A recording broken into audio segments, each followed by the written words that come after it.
Hi, everyone. It's me, Crystal Goins, or Dr. Crystal Goins, and I am here doing my community workshop online, Raising Heartwise Scholars. So let's go ahead and go into it, and we're going to talk about Heartwise decision making today.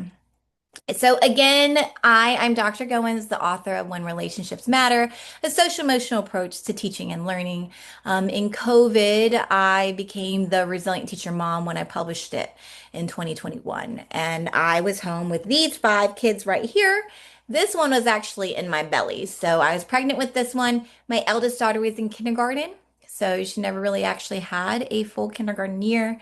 I knew my job in research was going to, change, especially under the conditions where we had no choice but to isolate at home and no choice but to do education online and social distancing. So, we got revoked of the privilege of choice in a lot of ways, and our kids grew up with that in the after effects for a couple years. And so I studied the research at Regent University, went back to school in 2020 to learn more about 21st century learning for my kids and for the sake of my job. Finished with my dissertation. So, the approach that I wrote about in my book is what I referred to as relationship classroom management.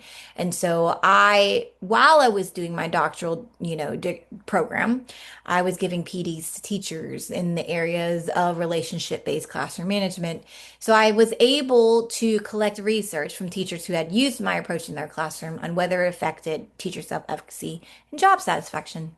I actually got positive results that it positively influenced both. And my hope with this research was to share it to see if we can retain more teachers in the field. And the first teacher to retain was myself. So I am a working mom, have been a working mom since this little guy was an infant. He had RSV really bad and really bad asthma. He could not even go to daycare. And so the first time I worked in the public school or returned back to public school after staying at home for 4.5 years was for this guy. I had to afford a nanny while my husband worked, and my daughter was at a Montessori school. And so it was something I did, and then got pregnant for this one, and then this one, and then this one. And my husband has always worked in the healthcare field as a family practice doctor and now as a hospital to hospital. And his hours are long. They're 12-hour shifts, 20 shifts a month. And so we had to define a new norm, but I love teaching. I cried on my last day of the public schools. And I decided to, test, this approach out and the research that I just practiced to see if it could affect my job satisfaction and retaining my self-efficacy in dealing with children and behaviors. And so I tried it within a micro school setting. So I took my five kids home instead of bringing everybody apart and keeping them in school and daycare essentially all day so we can work. I wanted to bring them home, spend more time with them. But I didn't want them to lose social opportunities. So I didn't want them to lose friends. So we had started this micro school in my home right here. Here is our first day of school. This was my Montessori teacher that taught my first three kids. And she decided to join me, this crazy woman, Teacher Ozars, who's still with us today. And then three of our friends. And so we end up with four of our friends joining us that first year. And then we moved to a learning center. So the inspiration of this book actually came from my parents. They worked, three or four jobs the whole time I was raised. My sisters and brothers were the ones that raised me while they were working. And so I know the struggle of a working parent and raising a big family. There were five of us. And so a lot of what I learned about Heartwise decision making came from these folks, Yoli and Venus Tanyag. This was my learning center. The learning center is open in Chesapeake, Virginia. And they are very much the origin story of why I have a learning center and a micro school. They are the way I educate. When I published my book, I wanted to interview my parents. So it's on Spotify. If you ever, it's called Mother Goins, or the Resilient Teacher Mom, my podcast. And my mom and dad's story is on my podcast. And both of them, they weren't even in the room together, said that education, they wanted my kids to know that education was the number one priority.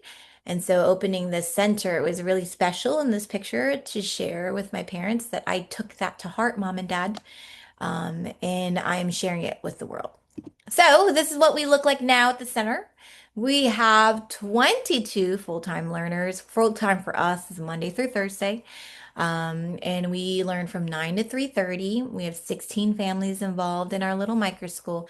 Actually have one more family involved with private SEL tutoring and academic support. So we are a one-room schoolhouse.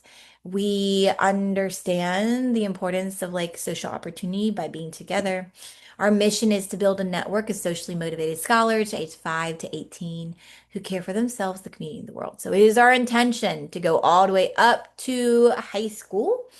Next year, we are growing. So our fifth graders this year, we have two, are moving into sixth grade next year. And we have a lot of fourth graders moving into fifth grade that are already in middle school levels. And so we don't do grade levels, but we are hoping and praying that, there are opportunities for us to open our second location so we can ascend our middle school learning to workshops on Tuesday and Thursday. We are doing this to join our mission. So we're expanding our mission. We've built Heartwise Scholars within our program, but we believe that we are building a brand of child, a brand of youth in the community, and we can do this in any community-based option. So in our next stage of impact and research, we'd like to expand Heartwise Scholars model beyond our my school into other homes with other homeschool families, into churches, in their children and youth programs, in hybrid schools, and in traditional schools who are looking for more of that relationship-based culture and that social motivational impact. So let's reflect. Life is a matter of choices, and every choice you make makes you. And that's by John C. Maxwell. So this was something I learned as I was raising infants and toddlers. I realized even as a young infant, they definitely have their own choices, and every choice they make, even into adulthood, we can't deny choice after choice after choice, really make us who we are in terms of character and identity. And so, how many choices did an average human have to make throughout the day? Of course, I'm human. And so I took it to ChatGPT. I took it to OpenAI. And so let's see what it had said. How many choices does an average human take a day? How many more choices do they have to make when they go to school? How many more choices do they have to make into adulthood? So that was my prompt I put in there. Researchers estimate the average adult makes somewhere between 30,000 to 35,000 choices per day. Did anybody else's mind blow? And so most of these are tiny automatic choices. We barely notice what to wear, how to respond to someone, whether to check your phone, what tasks to do next, how to manage emotions, time, and attention. Only a small portion of major life decisions, but the constant stream of small decisions still create a big mental load. How true is that? I actually went to the library today. I test at the library. Our center is really close to the local library, and so I reserved some of the study rooms to give our kids more of a quiet, testing environment. And so I was there about 2 hours in the morning, and then we take them to lunch in the park. And then, in the afternoon, there's all these things I have to take care of between like emails and payroll and all this. And so I spent another 2 hours at the library in the afternoon. And by the time I make it back to the center, I realize my phone is gone. And I had no clue. It was a decision I had made. I'd called my learning center manager at the center at like 2:15. I left there close to 3. And that was the last time I remember my phone. That's how many decisions I made in between. Anyways, it just so happened I dropped my phone. It fell out of my pocket on my way getting into the car. And I had to call my husband to go look in the iPhone, find my iPhone to figure out that it was still at the library in the parking lot. Then I took my student mentor with me to help, kind of search for my phone, which was right there at the parking lot parking space on the side where I'd parked, and it must have fell off on my phone. But do you ask me if I remember putting it in my pocket? I do not. But I kind of felt this today about the 30,000, 35,000 choices, and I feel a little bit fatigued by it. For our children at school, it's a little bit different. The number of choices actually increase, OpenAI says, because the school environments require constant or continuous social, emotional, behavioral, and academic decision making. So a student may have to constantly decide, do they raise their hand? Do they stay quiet? Do I follow directions now or later? How do I respond to frustration? Who do I sit with? Do I ask for help? How do I transition between tasks? How do I handle peer conflict? How much effort do I put into this assignment? So, a school-aged kid might easily face thousands of additional conscious decisions during a school day compared to being at home in a more predictable environment. How many of us feel that? The more transitions, social interactions, stimulations, independence expected, the more cognitive demand increases. I see this at the center all of the time in a very, very real way. As humans move into adulthood, the complexity of decisions increases even more, not just the quantity. Adults must manage layered responsibility simultaneously. Are you ready for this one? As adults, we deal with finances, parenting, work performance, relationships, health, scheduling, long-term planning, emotional regulation, household management, digital communication, and caregiving. And an adult must still make roughly the same number of daily decisions, but the stakes, consequences, and emotional weight of those decisions become heavier. That's the reason why researchers talk a lot about decision fatigue, the idea that the brain becomes mentally exhausted after prolonged decision making. This can affect patience, emotional regulation, focus, behavior in both children and adults. So, interesting enough, children are often expected to make adult level behavioral decisions before their brains are developmentally ready to consistently manage them. This part of the brain is responsible for planning, impulse control, long-term thinking. The prefrontal cortex is still developing into the mid-20s. So in many ways, childhood increases the number of decisions, adolescence increases the social emotional complexity of choices, and adulthood increases responsibility and consequences attached to choices. So that's why AI knows that I am, the Heartwise Scholar founder, but it says that's why structure, routines, relationship-based guidance, emotional skill building matters so much in every stage of development. So, in essence, to avoid burnout, you have to train your mindset to make decisions more holistically.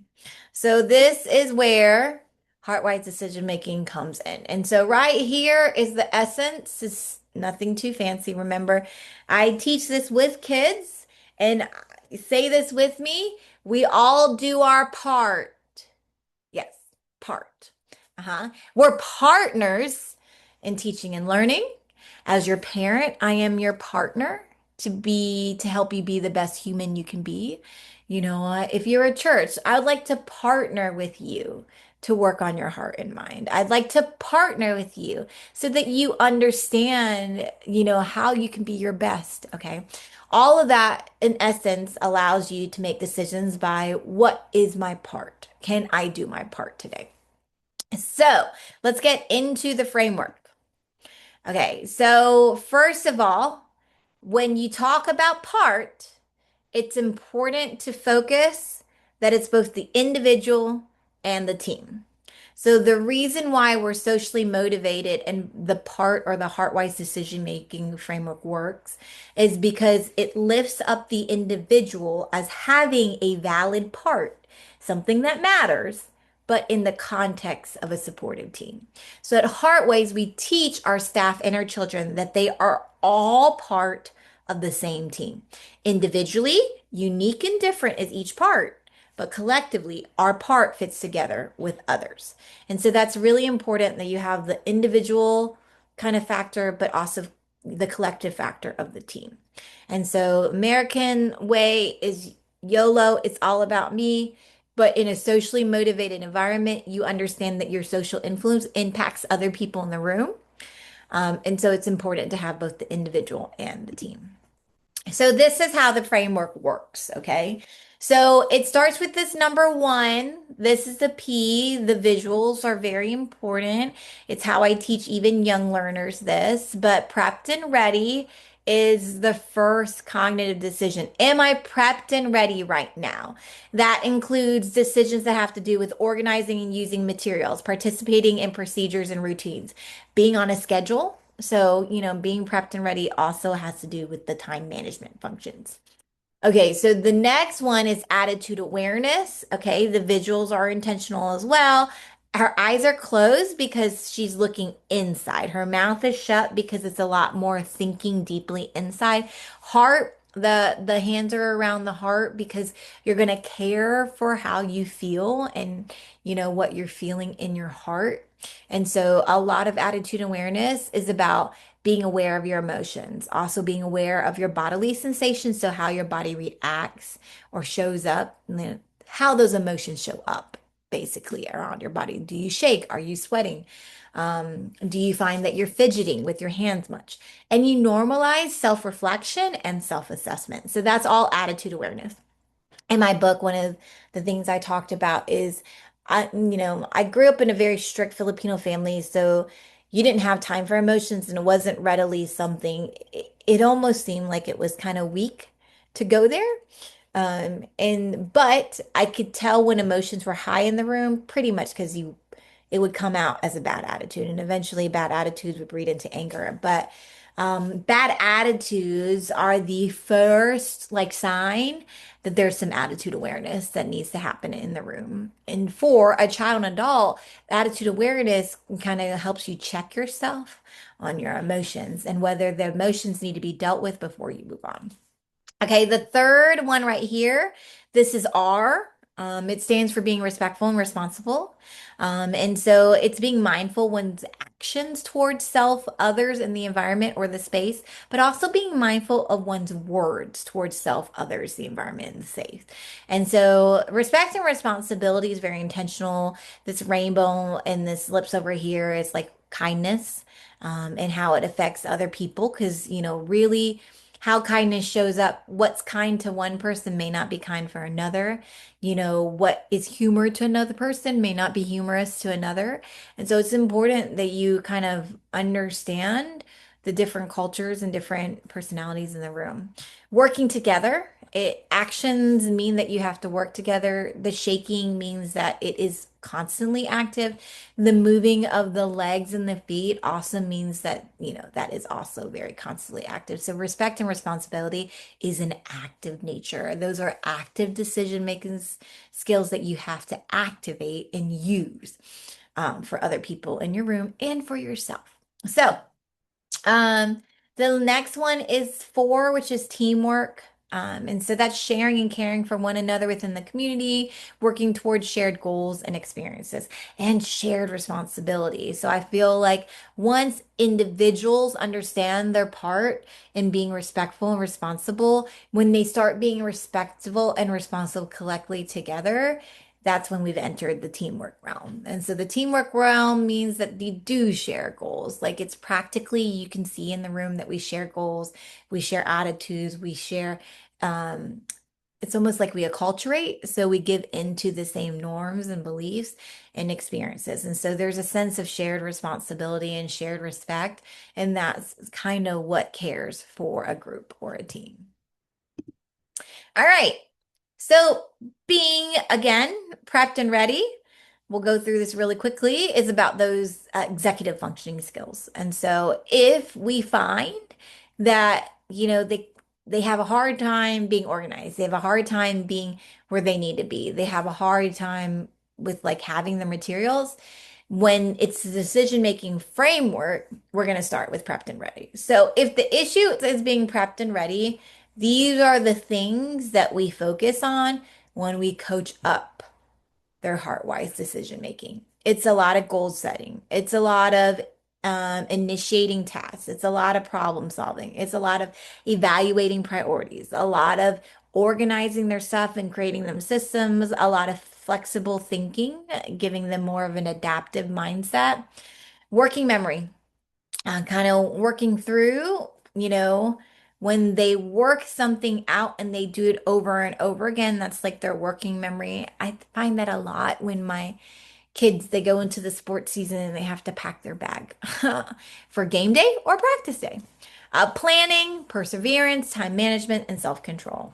So those are all things that we would work on and we would focus on when we're in the prepped and ready stage of Heartwise decision making.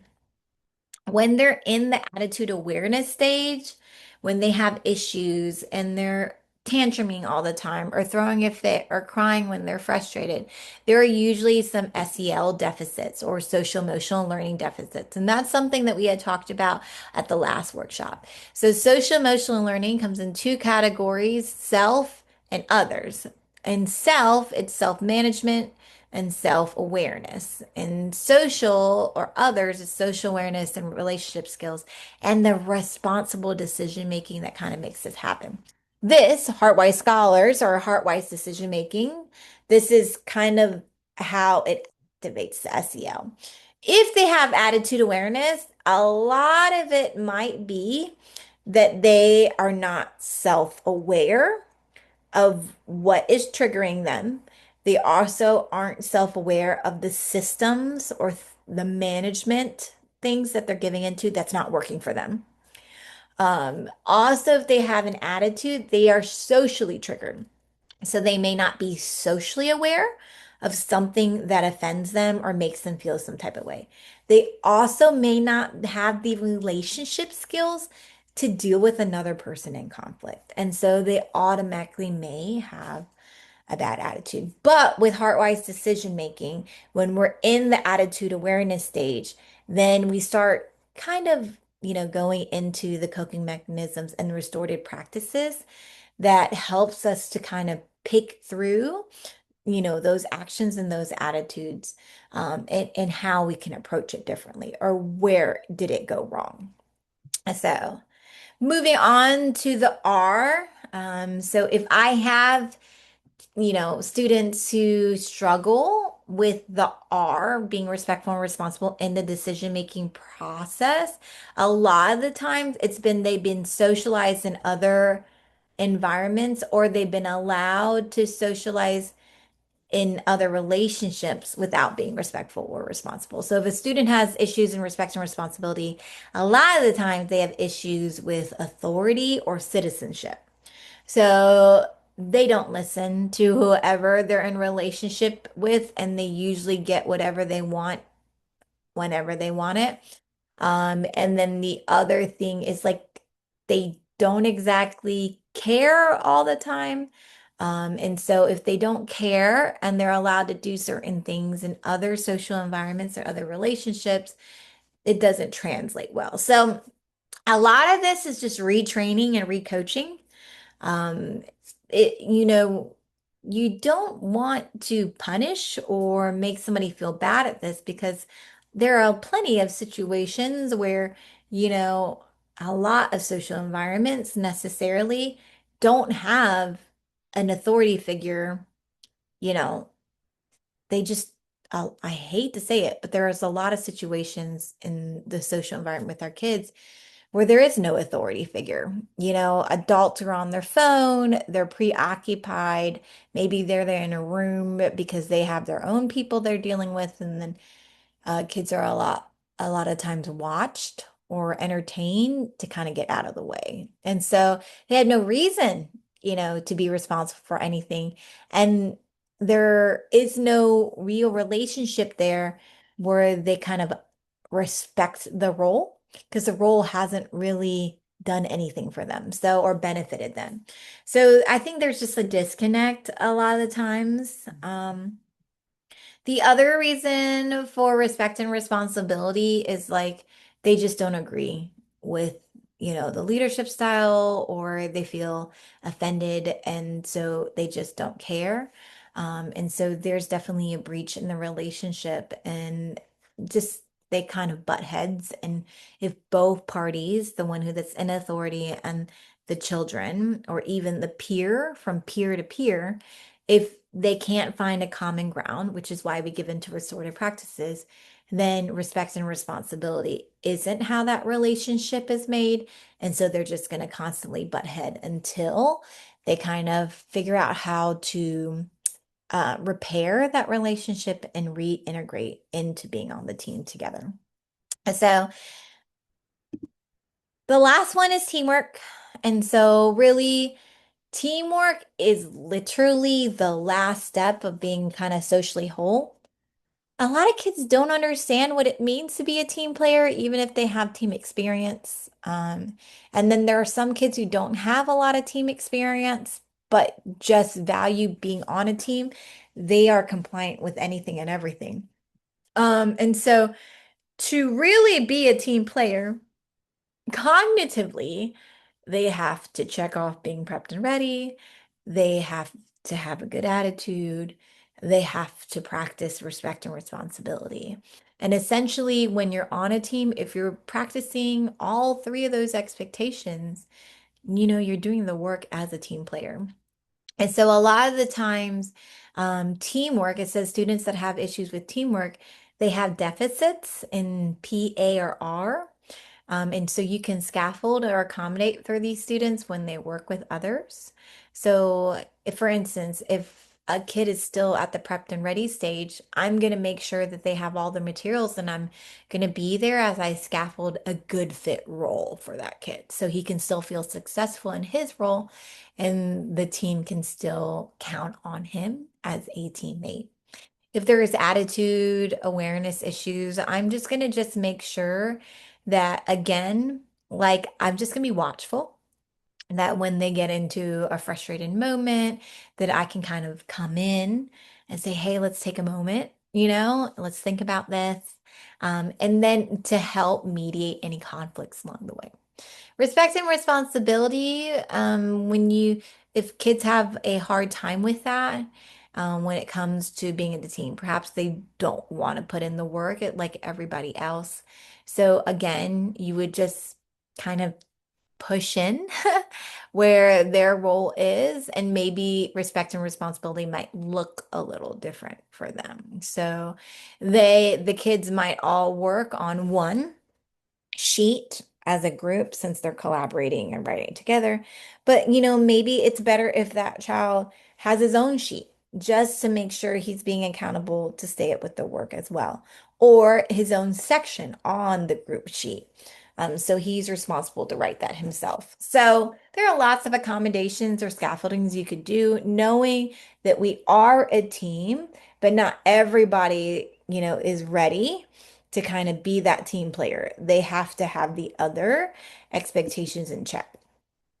Heartwise decision making creates a socially motivated environment and community. And that's because social motivation theory is at play. So, social cognitive theory means that you see this person, this individual, we believe that this individual has a social influence. And so, if I can kind of coach this individual into heartwise decision making, they understand they're making decisions, they understand what their part is. Essentially, I'm helping them influence the group.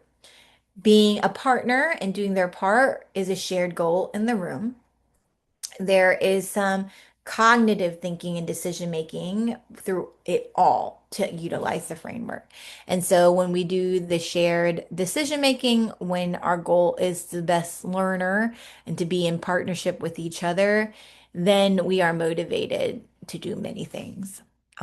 Social cultural theory is also at play, and that is another kind of theory for social motivation. And so, social cognitive theory means that the identity of each individual is actually impacted by the group. And I find this to be true in our one-room schoolhouse. So, we have 16 different families that are in that center. And I can't tell you, even my own kids that come to the center, some of their mannerisms are mimicked from other kids in the room, and some of their interests they've adopted because some of those interests have come into our room. And so we kind of create, they call it The old way of doing things in our country was assimilate. So you had a dominant norm and everybody assimilated to the norms of that dominant norm. But in social cultural theory, you acculturate, which means you get to know these individuals in the room. And so you give into different beliefs and different actions that the whole group gives into. One action at the center is we are a very laid back crew. So one of the first things they'll do when they come in the center is they take off their shoes. Okay. The other thing that you'll understand is they mimic each other. So there are little things where I'll see one learner. I was like, oh, you look like, so and so when you do that. Or you did that because so and so did that. You have an interest. They share their interests, they share their language. All of that is essentially acculturation. It becomes part of their identity. A lot of it comes from social persuasion. Social persuasions is dependent on language. So you'll find that these kids are very language dependent and motivated. They talk all the time.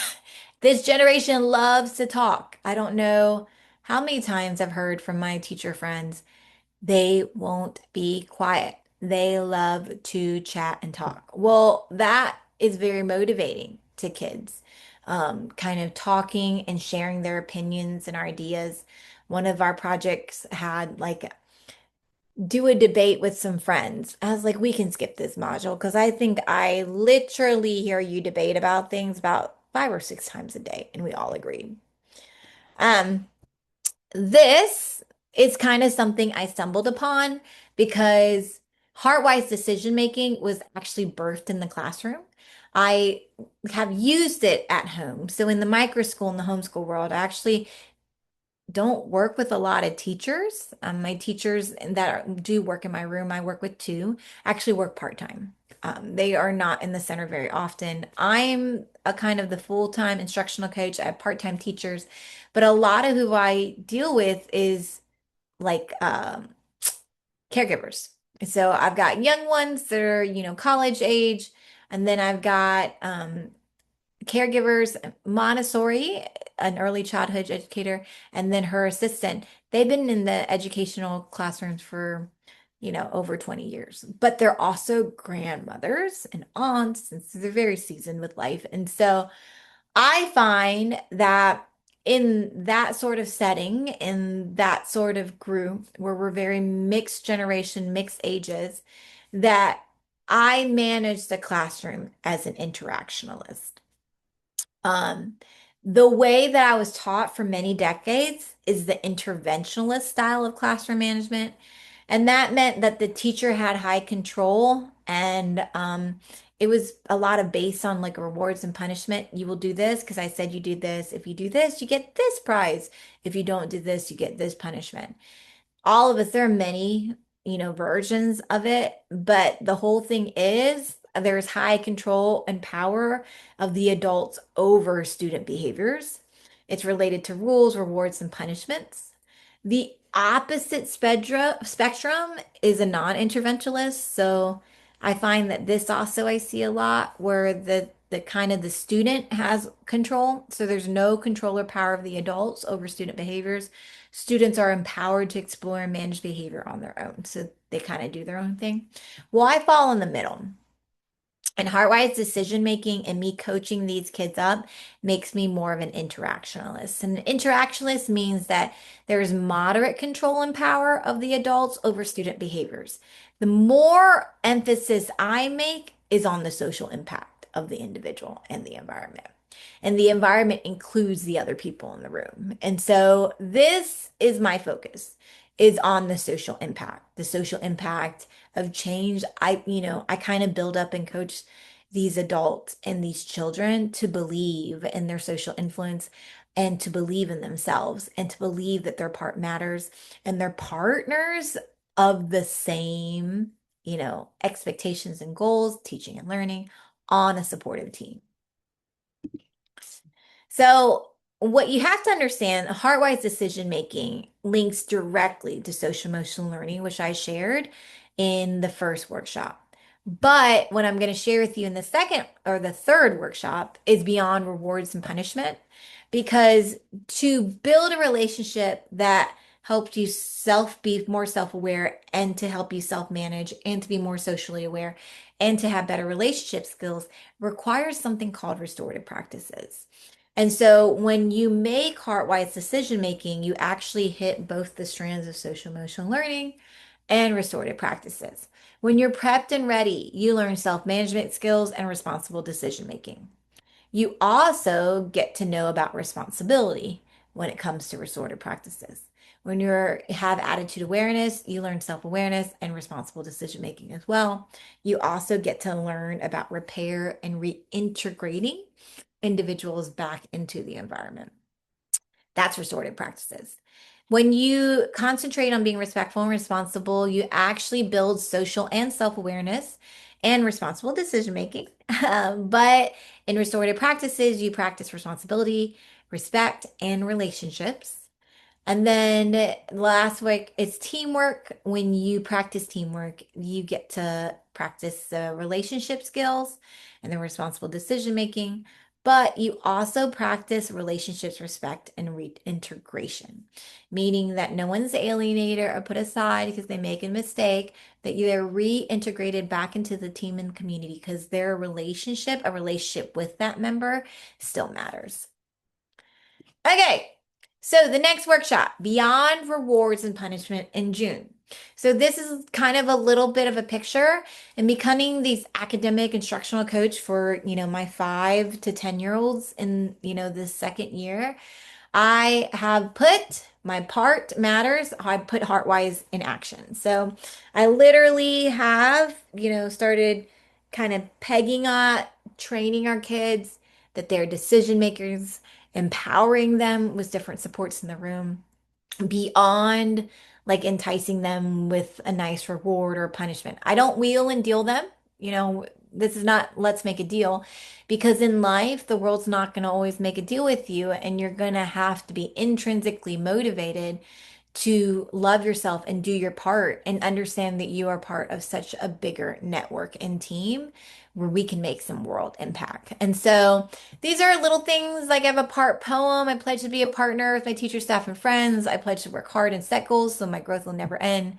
Be prepped and ready to be the best learner I can be. I will have attitude awareness, so I'm not afraid to be me. I'll be respectful and responsible in all I do and say. And most importantly, I practice teamwork every day when I'm at school. I talk about teaching my kids about the change process. That, there's a breach in our relationship sometimes when we do things that aren't respectful or responsible, or we aren't listening to each other. And so I'll show you what the change process looks like. And this right here, these are all posters and sayings that I have used. We call it real talk. So I coach their mindset with self-talk sayings. And this kind of, lets them know, it's kind of a conversation they can have with themselves. It can be a conversation starter that we have with each other as a community and a team to kind of reset us back to our part and being partners. And so, like I said, I've moved into Heartwise decision making and being more of a life coach at this in terms of building up our social network to have strong academic and socially, emotionally scholars. And so I will also share these QR codes. I've been doing this work for a long time. So research is hard to digest. So this QR code is just something you can scan. It has a link tree of different articles that kind of has more digestible research that you can understand. This are teaching materials I've used in the classroom to teach part with those visuals that I showed you. Those visuals were something I had drawn out on a piece of paper and I sent to a graphic designer who happens to be my nephew's wife. Hi, Vanessa. And she was able to make those into coloring sheets. And so that is in the TPT store. And please join me. I am doing this three-part series because these are the three workshops I like to share with the community for free. I would love to share this in person. I just, these raise the type of youth that can be kind of resilient in times such as these. And it stems from social emotional learning. And at the core, it's because we do heartwise decision making. And because we make heartwise decisions, we care for both the heart and mind without rewards or punishments. We actually restore those relationships when broken, and we put in support so that we can be social emotionally whole. And so that's in June. If you enjoyed this workshop with me, this is kind of my passion and love outside of teaching. I'd love to go ahead and teach, the power of the heart and mind, heart-wise decision making, and using your social influence for good to youth and youth assemblies. I also would love to train up caregivers and educators in professional development in the areas of social motivational theory, heart-wise decision making, social emotional learning, supported by restorative practices. This is my website. We are a nonprofit organization. Is our mission to be a mission of to be on mission for impact, to build more relationship-based community options so our families can be whole again, our kids can be whole again, and they're not isolating themselves, that they're not scared to be social in a real and effective, holistic way. If you are interested in any training from me, go ahead and scan this QR code. I'd love to hear from you. There's a Google form that's attached. And so that's it, guys. Thank you for joining me on my webinar, my workshop tonight. I'll be posting this on YouTube, and I thank you so much. Talk to you later.